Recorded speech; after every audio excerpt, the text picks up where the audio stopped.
Go back to the time that we went to Oslo to receive the Nobel Prize with Martin Luther King. Wyatt Walker was there. We got back to Harlem and we went to the Harlem Armory, and Malcolm X was there in the back room to meet us.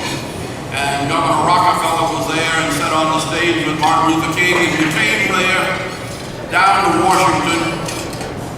And President Johnson was a little uncomfortable about meeting with us. He sent us instead to the Justice Department to meet with Vice President Humphrey and Attorney General Nicholas Katzenbach. And we stayed there for about an hour and a half to 2 hours trying to convince them of the importance of voting rights legislation. And finally, with no response from them, they said, "The President has found time to see you." Well, all the press had gone home. So they sneaked us at the back door. And we went in and we listened to Lyndon Johnson tell us for over an hour why he could not introduce voting rights legislation. And he ended up by saying, "You know, the President doesn't have as much power as you think he has." As we walked down that dark roadway from the White House, Dr. King said rather whimsically, "I guess we got to figure out a way to get this president some power." And all of us laughed, but he was serious. I leave that with you. Just put a point on that. We got to find a way to get this president some power.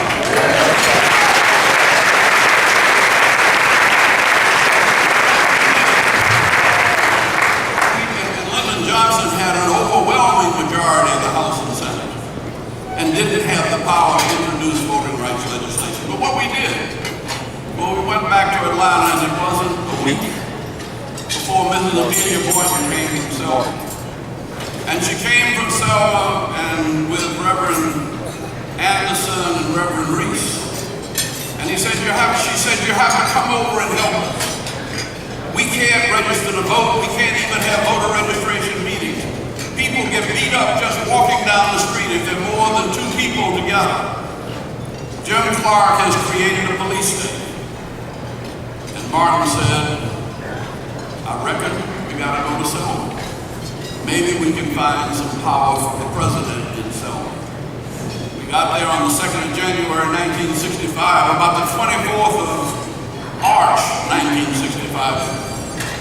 Just 3 months, Lyndon Johnson was standing before the Congress, making his "We Shall Overcome" speech and announcing the introduction of voting rights legislation. It was the march from Selma to Montgomery. It was the death of Jimmy Lee Jackson and Viola Liuzzo and James Reed. It was the sufferings and the marching feet of God's children that gave the president the power. We have not marched for this president. We have not understood the struggle that Martin Luther King left us. Because when he was giving his addresses, he was assuming something that we can't assume. He was assuming that there was a Supreme Court that understood the struggles of justice and that had realized there was a need to implement justice that had been long denied by 100 years of segregation and 200 years of slavery. The Supreme Court no longer feels that way. He was looking at a Congress that was still committed to the New Deal of Franklin Roosevelt and the Great Society of Lyndon Johnson. We can no longer assume that. He was looking also at a nation that had a history of some almost 50 years of economic stability based on the Bretton Woods agreements from 1944. So from 1944 to 1974, the world had a stable economy anchored in the dollar and the dollar anchored in gold. And every nation in the world was able to grow and feed their hungry, plan their future. We no longer can assume that.